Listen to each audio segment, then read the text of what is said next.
الم تر الی الذین اوتوا نصیبا من الکتاب، کیا آپ نے نہ دیکھا اے محبوب صلی اللہ علیہ وسلم ان لوگوں کو جنہیں کتاب کا ایک حصہ دیا گیا، یعنی یہودی مراد ہے، اور ایک حصے سے یہ مراد ہے کہ مکمل توریت پر تو وہ ایمان رکھتے نہیں، توریت میں انجیل کا ذکر ہے، عیسیٰ علیہ السلام کا ذکر ہے، نبی آخر الزمان صلی اللہ علیہ وسلم کا ذکر ہے، قرآن کا ذکر ہے، تو وہ ان چیزوں کو مانتے نہیں ہیں، تو ایک حصے کو مانتے ہیں، ایک حصے کا انکار کرتے ہیں۔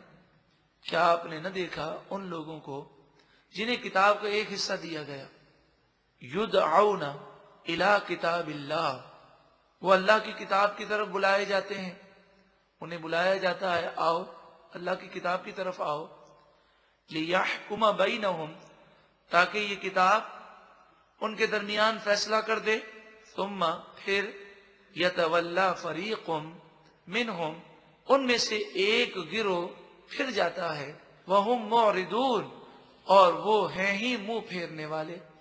اس کے شان نزول کے متعلق مفسرین فرماتے ہیں کہ یہودیوں میں ایک مرد اور ایک عورت نے آپس میں غلط کام کیا۔ یہودی نبی اکرم صلی اللہ علیہ وآلہ وسلم کی خدمت میں یہ پوچھنے آئے کہ ان کی سزا کیا ہے، تو آپ نے فرمایا انہیں سنسار کیا جائے کیونکہ دونوں شادی شدہ تھے۔ تو وہ کہنے لگے یہ تو بڑی سخت سزا ہے، آپ ہماری توریت کے مطابق فیصلہ کریں۔ تو آپ نے فرمایا یہ میں نے فیصلہ کیا، یہی بات توریت میں بھی لکھی ہے۔ انہوں نے کہا یہ بات تو توریت میں نہیں لکھی۔ تو آپ نے فرمایا یہ بتاؤ ہمارے اور تمہارے درمیان فیصلہ کون کرے گا؟ تو کہنے لگے کہ عبداللہ بن سوریہ جو ہمارا سب سے بڑا عالم ہے، اسے بلایا گیا اور توریت کو اس نے پڑھنا شروع کیا۔ آپ نے فرمایا یہاں سے نہیں بلکہ یہاں سے پڑھو۔ تو اس نے وہ صفحہ پڑھنا شروع کیا اور وہ رجم کی آیت، سنسار کی آیت کو چھوڑ دیا۔ آپ نے فرمایا تم نے چھوڑا ہے، آپ نے انگلی رکھی اور فرمایا اس آیت کو پڑھو۔ تو وہ حیران رہ گیا کہ حضور نے کبھی توریت کو ہاتھ نہیں لگایا اور آپ اتنا علم رکھتے ہیں اللہ کی عطا سے، تو اس نے پڑھنے سے انکار کیا۔ نبی اکرم صلی اللہ علیہ وآلہ وسلم نے فرمایا کہ جب توریت میں یہ بات لکھی ہے تو میں تجھے اس رب کا واسطہ دیتا ہوں جس نے توریت حضرت موسیٰ علیہ السلام پر نازل فرمائی، سچ سچ بتا کہ تم نے اس حکم پر عمل کرنا کیوں چھوڑا؟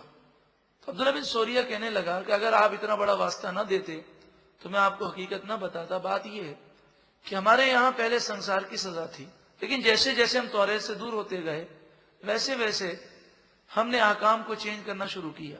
ہم غریبوں کو سنسار کی سزا دیتے اور امیروں کو چھوڑ دیتے۔ پھر آخرکار ہم نے یہ فیصلہ کیا کہ اب ہم اس سزا کو بالکل چینج کر دیتے ہیں، اور ہم نے چند کوڑے مارنا یہ مقرر کر لیا، اور یہ ہم نے کیا اور پھر عوام میں یہ مشہور کر دیا کہ توریت میں یہی بات لکھی ہے۔ اب نسل در نسل لوگ جو توریت کو نہیں پڑھ سکتے، جو عوام ہیں، وہ یہی سمجھتے ہیں کہ توریت میں یہ بات لکھی ہے۔ نبی کریم صلی اللہ علیہ وآلہ وسلم نے جو کچھ فرمایا، مفسر اس کا خلاصہ یہ بیان کرتے ہیں کہ آپ نے فرمایا اسی وجہ سے تو تم پر اللہ نے لعنت فرمائی ہے۔ اب ذرا سوچیں کہ اگر مسلمان بھی ایسے ہو جائیں کہ قرآن و حدیث کے خلاف بل کو پاس کریں اور پھر لوگوں میں یہ مشہور کر دیں یہ بات قرآن و حدیث میں لکھی ہے، تو بتائیے ہم میں اور یہودیوں میں کیا فرق رہ جائے گا؟ ہم بھی اپنی کتاب اور قرآن کو چینج کرنے لگ جائیں۔ اللہ تعالی ہمیں اس سے محفوظ فرمائے، اور حدود اللہ بدلنے والوں کو اللہ تعالی ہدایت عطا فرمائے۔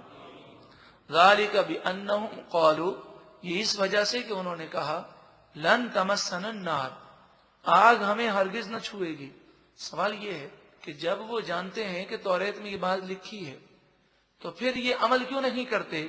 فرمایا تصور آخرت ہی ختم ہو گیا۔ وہ کہتے ہیں ہم تو جنتی ہیں، لن تمسنا النار، آگ تو ہمیں ہرگز چھوئے گی نہیں، الا ایام معدودات، اور اگر آگ چھوئے گی بھی تو گنتی کے چند دن، 40 دن ہم جہنم میں رہیں گے، پھر جنت میں چلے جائیں گے۔ چاہے نیک ہو کہ بد ہو، سب 40 دن چلیں گے، کیونکہ ہمارے آبا و اجداد نے 40 دن بچڑے کی پوجا کی تھی۔ تو جب تصور آخرت ضعیف ہو جائے تو انسان گناہ کرتا ہے۔ آج بھی جو قرآن و حدیث کے خلاف فیصلہ کرنے والے ہیں، ان کے دل میں بھی اگر اللہ کا خوف ہوتا، قبر و آخرت کی فکر ہوتی، اور انہیں یہ ذہن مل جاتا کہ جہاں اللہ غفور و رحیم ہے وہاں رب العالمین کا یہ فرمان بھی ہے کہ اللہ شدید عذاب دینے والا ہے، تو اللہ کے عذاب سے ڈرتے تو کبھی ایسی حرکت نہ کرتے. وَغَرَّهُمْ فِي دِينِهِمْ مَا كَانُوا يَفْتَرُونَ. جو باتیں انہوں نے اپنی طرف سے گڑھ لی ہیں ان باتوں نے ان کے دین میں انہیں دھوکہ دے دیا. فَكَيْفَ پس کیا حال ہوگا اذا جمعناہم جب ہم انہیں جمع کریں گے لیوم لا ریب فیہ اس قیامت کے دن جس میں کوئی شک نہیں ہے. ووفیت کل نفس ما کسبت اور ہر جان نے جو کمایا اچھا یا برا اس کا اسے صلہ دیا جائے گا. اچھے کا صلہ اچھا ہے اور برے کا انجام برا ہے. پورا پورا بدلہ دیا جائے گا. وَهُمْ لَا يُظْلَمُونَ اور وہ ظلم نہ کیے جائیں گے. جیسی کرنی ویسی بھرنی ہے. قُلِ اللَّهُمَّ اے محبوب اب عرض کیجئے اے اللہ مالک الملک اے بادشاہت کے مالک تُؤْتِي الْمُلْكَ مَنْ تَشَاءُ تو جسے چاہتا ہے بادشاہت عطا فرماتا ہے. وَتَنزِعُ الْمُلْكَ مِمَّنْ تَشَاءُ اور جس سے چاہتا ہے بادشاہت لے لیتا ہے. وَتُعِزُّ مَنْ تَشَاءُ تو جسے چاہے عزت دیتا ہے. وَتُذِلُّ مَنْ تَشَاءُ اور تو جسے چاہے ذلیل و رسوا کر دیتا ہے. عزت دینا ہمارے ہاتھ میں نہیں ہے, کسی بندے کے ہاتھ میں نہیں ہے. اگر اللہ تعالیٰ کسی کو عزت دینا چاہے تو دنیا کی طاقت اسے ذلیل و رسوا نہیں کر سکتی, اور اللہ اس کی عزت لینا چاہے تو کوئی اس کی عزت بچا نہیں سکتا. تو جب یہ بات ہے تو بندہ لوگوں سے کیا ڈرے, لوگوں کی کیا پرواہ کرے. بس یہ ضمیر مطمئن رکھے اور یہ دیکھ لے کہ میرا رب مجھے دیکھ رہا ہے, میرا رب مجھے صلہ دینے پر قادر ہے اور وہ مجھے نیکی کا صلہ عطا فرمائے گا. بیدک الخیر اے پروردگار تیرے ہی دست قدرت میں ساری بھلائیاں ہیں. انک علی کل شیء قدیر بے شک تو ہی ہر چاہت پر قادر ہے. تولج اللیل تو رات کو داخل فرماتا ہے فی النہار دن میں. وتولج النہار فی اللیل اور تو دن کو داخل فرماتا ہے رات میں. یعنی کبھی راتیں چھوٹی ہیں تو پھر کبھی راتیں بڑی ہو جاتی ہیں, کبھی دن چھوٹا ہے تو پھر دن بڑا ہو جاتا ہے. داخل کرنے سے کیا مراد ہے, اس کو اس مثال سے سمجھیے کہ فجر کا وقت کبھی کبھی 4:10 پر شروع ہو جاتا ہے صبح صادق, اور کبھی کبھی 5:45 بجے شروع ہوتا ہے. 4:15 سے لے کر 5:45 تک یہ حصہ رات بن گیا سردیوں میں, اور گرمیوں میں یہ صبح صادق کے بعد کا حصہ ہوتا ہے. تو آہستہ آہستہ ہر لمحے دن چھوٹے ہیں تو وہ بڑے کی طرف جاتے ہیں, اور بڑے ہوتے ہوتے پھر چھوٹے کی طرف آتے ہیں. وَتُخْرِجُ الْحَيَّ مِنَ الْمَيِّتِ اے پروردگار تو زندہ کو نکالتا ہے مردہ سے. مثلا انڈا مردہ ہے, اس سے چوزا زندہ نکلتا ہے. وَتُخْرِجُ الْمَيِّتَ مِنَ الْحَيِّ اور تو مردہ کو نکالتا ہے زندہ سے. مثلا مرغی زندہ ہے, اس سے انڈا پیدا ہوتا ہے جو بظاہر مردہ نظر آتا ہے. وَتَرْزُقُ مَن تَشَاءُ بِغَيْرِ حِسَابٍ اور تو جسے چاہے بے حساب روزی عطا فرماتا ہے. اے بے حساب روزی دینے والے ہم سب کو رزق حلال وسیع اور آسان عطا فرما. لا يتخذ المؤمنون الكافرین اولیاء من دون المؤمنین مومن مومنوں کو چھوڑ کر ہرگز کافروں کو اپنا دوست نہ بنائیں. وَمَن يَفْعَلْ ذَلِكَ اور جو کوئی ایسا کرے گا فَلَيْسَ مِنَ اللَّهِ فِي شَيْءٍ اس کا اللہ سے کچھ تعلق باقی نہ رہے گا.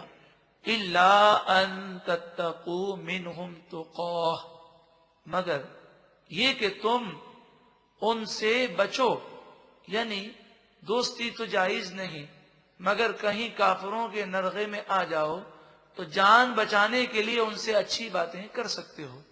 وَيُحَذِّرُكُمُ اللَّهُ النَّفْسَ اور اللہ تمہیں اپنے غضب سے ڈراتا ہے.